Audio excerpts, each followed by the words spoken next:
ஆண்டவராகிய இயேசு கிறிஸ்துவின் நாமத்திற்கு மகிமை உண்டாவதாக. இந்த நல்ல நாளிலே உங்கள் யாவரையும் நான் வாழ்த்துகிறேன். இந்த நாளின் தியானத்திற்கு என்று தெரிந்து கொள்ளப்பட்ட வேத பகுதி 2 நாளாகமம் 15ஆம் அதிகாரம் முதல் 2 வசனங்கள். 2 Chronicles chapter 15 verses 1 and 2. அப்பொழுது தேவனுடைய ஆவி ஓதேத்தின் குமாரனாகிய அசரியாவின் மேல் இறங்கினதினால் அவன் வெளியே ஆசாவுக்கு எதிர்கொண்டு போய் அவனை நோக்கி, ஆசாவே, யூதா பென்யமீன் கோத்திரங்களின் சகல மனுஷரே கேளுங்கள். நீங்கள் கர்த்தரோடு இருந்தால் அவர் உங்களோடு இருப்பார். நீங்கள் அவரை தேடினால் உங்களுக்கு வெளிப்படுவார். அவரை விட்டீர்களே ஆகில் அவர் உங்களை விட்டு விடுவார். 3 காரியங்களை சொல்லுகிறார். நீங்கள் கர்த்தரோடு இருந்தால் அவர் உங்களோடு இருப்பார். நீங்கள் அவரை தேடினால் அவர் உங்களுக்கு வெளிப்படுவார். அவரை விட்டீர்களே ஆகில் அவர் உங்களை விட்டு விடுவார். ரொம்ப தெளிவாக சொல்லிட்டார் 3 காரியங்களை. இந்த இடத்துல இந்த ஓதேத்தின் குமாரனாகிய அசரியா கர்த்தருடைய ஆவியானவரால் நிறைந்து அவர் அங்கே எச்சரிப்பின் வார்த்தைகளை ஆசாவுக்கு சொல்லுகிறார். இந்த யூதா ராஜாவாகிய ஆசாவுக்கு ஒரு எச்சரிப்பின் வார்த்தை. கர்த்தரை விட்டுறாதீங்க, கர்த்தரோடு நீங்கள் இருக்கணும், கர்த்தரை தேடணும், கர்த்தரை விட்டிங்கன்னா அவர் உங்களை விட்டு விடுவார் என்பதை இங்கே தெளிவாக சொல்கிறார். எதனால் இதை சொல்கிறாரு அப்படின்னு பார்க்கும்போது, இந்த ஆசாவுக்கு ஒரு இக்கட்டான ஒரு காலம் வந்தது. ஒரு இக்கட்டான காலம். எப்படிப்பட்ட காலம் என்று சொல்லி நான் பார்க்கும்போது 14ஆம் அதிகாரம் 8ஆம் வசனத்திலிருந்து நான் வாசிக்கிறேன். Chapter 14 verses 8. யூதாவிலே பரிசையையும் ஈட்டியும் பிடிக்கிற 3 லட்சம் பேரும் பென்யமீனிலே கேடகம் பிடித்து வில்லை நாணேற்றுகிற 2,80,000 பேருமான சேனை ஆசாவுக்கு இருந்தது. இப்போ எத்தனை பேர்? 5,80,000 பேர் ஆசாவுக்கு இருந்தாங்க. இவர்கள் எல்லாரும் பராக்கிரமசாலிகள். இப்படி இத்தனை லட்சம் பேர் ஆசாவுக்கு இருந்ததினாலே அவங்க பராக்கிரமசாலிகளாக இருந்தாங்க. இப்படி இருக்கும் பொழுது அவர்களுக்கு விரோதமாக எத்தியோப்பியனாகிய சேரா 10 லட்சம் பேர்கள் சேர்ந்த சேனையோடும் 300 ரதங்களோடும் புறப்பட்டு மரேசா மட்டும் வந்தான். 10 லட்சம் பேர், அப்படியே டபுள். கூடவே 300 ரதங்கள். இவங்ககிட்ட ரதம் இல்லை, அவங்ககிட்ட ரதங்கள் இருக்குது. அந்த ரதங்களோடு கூட வரான். இதை பார்த்த உடனே ஆசாவும் என்ன செய்கிறாரு? 10ஆம் வசனத்தில், அப்பொழுது ஆசா அவனுக்கு எதிராக புறப்பட்டான். மரேசாவுக்கு அடுத்த செப்பத்தா என்னும் பள்ளத்தாக்கில் யுத்தத்திற்கு அணிவகுத்து நின்றார்கள். நின்ற பிற்பாடு ஆசா என்ன செய்கிறார் பாருங்க. ஆசா தன் தேவனாகிய கர்த்தரை நோக்கி கூப்பிடுகிறார். கூப்பிட்டு, கர்த்தாவே, பலமுள்ளவனுக்காகிலும் பலனற்றவனுக்காகிலும் உதவி செய்கிறது உமக்கு லேசான காரியம். எங்கள் தேவனாகிய கர்த்தாவே, எங்களுக்கு துணை நில்லும். உம்மை சார்ந்து உம்முடைய நாமத்தினாலே இந்த ஏராளமான இந்த கூட்டத்திற்கு எதிராக வந்தோம். கர்த்தாவே, நீர் எங்கள் தேவன், மனுஷம் உம்மை மேற்கொள்ள ஒட்டாதையும் என்றான். இந்த இடத்துல ஒரு ஏராளமான கூட்டத்தை கண்டு இந்த இடத்துல ஆசா கர்த்தரை சார்ந்து கொண்டு கர்த்தரை கூப்பிட்டு, கர்த்தாவே, நீர் எங்களுக்கு துணை செய்யும் என்று கர்த்தருடைய நாமத்தை நோக்கி இங்கே அபயமிடுகிறான்.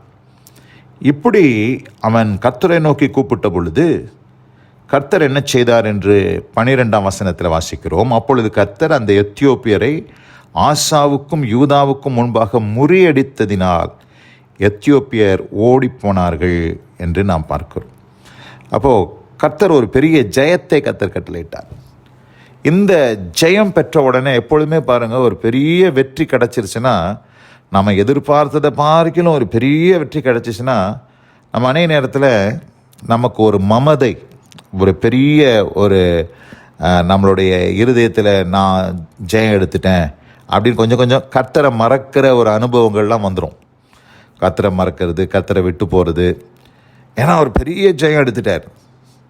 அது அந்த யுத்தத்துக்கு முன்பாக தன்னை தாழ்த்தி கர்த்தரை தேடி, கர்த்தர் எனக்கு துணை செய்யணும்னு சொல்லி கெஞ்சி ஆண்டவரிடத்தில் ஜெபம் பண்ணி அந்த யுத்தத்தில் ஜெயம் எடுத்தாங்க.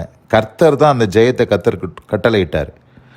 ஆனால் அப்படியே பார்க்கும்போது எங்கே மறந்துட போகிறாங்க, எங்கே கர்த்தரை விட்டு இவங்க வழி விலகி போயிட போகிறாங்க அப்படின்ற ஒரு எண்ணத்தில் தான் கர்த்தர் இங்கே என்ன செய்கிறாரு, ஓதேத்தின் குமாரனாகிய அசரியாவின் மேல் கர்த்தருடைய ஆவி இறங்கி ஆசாவுக்கு எதிராக அனுப்புகிறார். நீ போய் ஆசாவுக்கு சொல்லுப்பா, நீ மறந்துடக்கூடாது, கர்த்தரை மறந்துடக்கூடாது, கர்த்தரை விட்டுறக்கூடாது அப்படின்றத சொல்லு என்று சொல்கிறார். என்ன சொல்கிறாரு, அவன் வெளியே ஆசாவுக்கு எதிர்கொண்டு போய் அவனை நோக்கி, ஆசாவே, யூதா பென்யமின் கோத்திரங்களின் சகல மனுஷரே கேளுங்கள், நீங்கள் கர்த்தரோடு இருந்தால் அவர் உங்களோடு இருப்பார். நம்ம அநேக நேரத்தில் கர்த்தர் நம்ம கூட இருக்கிறாரா நம்ம கேட்டுட்ருக்குறோம். இங்கே ரொம்ப தெளிவாக சொல்லுது வசனம், நீங்கள் கர்த்தரோடு இருந்தால் அவர் உங்களோடு இருப்பார். நம்ம அநேக நேரத்தில் கர்த்தர் என்னை விட்டு போயிட்டாரு, கர்த்தர் என்னை கைவிட்டாரு, கர்த்தர் என் கூட இருக்கிறாரா இல்லையான்றதே தெரியல அப்படின்னு சொல்லி நிறைய பேர் இன்றைக்கி காணப்படுறாங்க. ஒருவேளை இந்த வசனத்தை கேட்டுக்கொண்ட அன்பான சகோதரி சகோதரியே, உங்கள் வாழ்க்கையில் கூட நீங்கள் ஒருவேளை கர்த்தர் என் கூட இருக்கிறாரான்னு சொல்லி ஒரு பெரிய கேள்விக்குறி உங்களுக்கு இருக்கலாம். ரொம்ப தெளிவாக போட்டிருக்க வசனம், நீங்கள் கர்த்தரோடு இருந்தால் அவர் உங்களோடு இருப்பார். முடிஞ்சு போச்சு. இதுதான் ஃபார்முலா. இதை நீங்கள் புரிஞ்சுக்கணும். சொல்லிட்டு சொல்கிறாரு, அவர் உங்களோடு இருப்பார், நீங்கள் அவரை தேடினால் உங்களுக்கு வெளிப்படுவார். நீங்கள் தேடினீங்கன்னா அவர் உங்களுக்கு வெளிப்படுவார். முழு இருதயத்தோடு அவரை நாம் தேடும் பொழுது கர்த்தர் அவரை தேடுகிறவர்களுக்கு தம்மை வெளிப்படுத்துகிறார். உபாகமத்தின் புஸ்தகம் 4ஆம் அதிகாரம் 29ஆம் வசனத்தை நான் வாசிக்கிறேன். அப்பொழுது அங்கே இருந்து உன் தேவனாகிய கர்த்தரை தேடுவாய், உன் முழு இருதயத்தோடும் உன் முழு ஆத்மாவோடும் அவரை தேடும்போது அவரை கண்டடைவாய். உண்மையாக நீங்கள் தேடினீங்கன்னா நிச்சயமாக ஆண்டவர் தம்மை வெளிப்படுத்துவார். யார் அவரை தேடுறாங்களோ அவங்களுக்கு தான் அவர் வெளிப்படுத்துவார். அவரை விட்டீர்களே ஆகில் அவர் உங்களை விட்டு விடுவார்.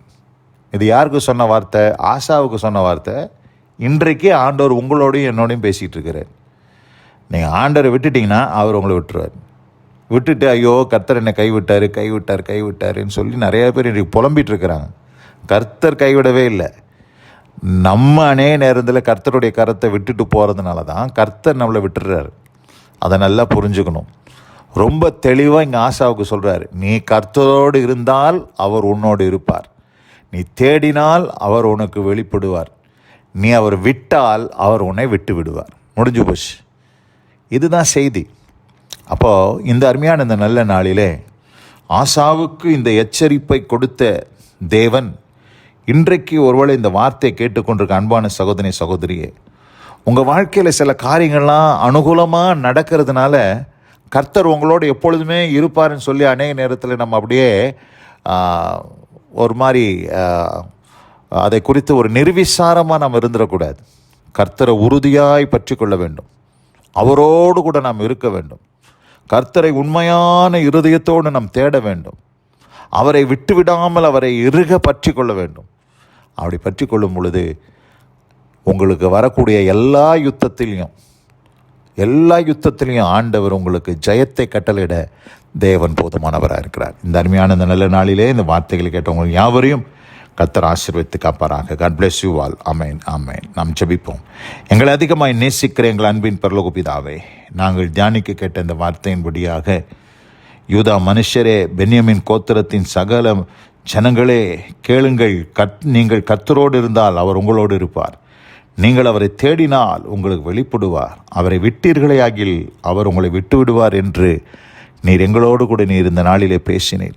ஆசாவுக்கு சொன்ன வார்த்தைகளை நீர் எங்களுக்கு இந்த நாளிலே உரைத்தீரப்பா. அதற்காக உம்மை ஸ்தோத்திரிக்கிறோம். நாங்கள் ஜாக்கிரதை உடையவர்களாய் உம்மை ஒரு நாளும் விட்டு விலகி விடாதபடி நீர் எங்களோடு கூட இருக்கிற அனுபவத்தை ஒவ்வொரு நாளும் நாங்கள் உணர கர்த்தர் கிருபை செய்தலும். இந்த வார்த்தைகளை கேட்டு பிள்ளைகள் ஒவ்வொருவருக்கும் அப்படிப்பட்ட அனுபவத்தை தாரும். இயேசு கிறிஸ்துவின் நாமத்தில் பிதாவே. ஆமென்.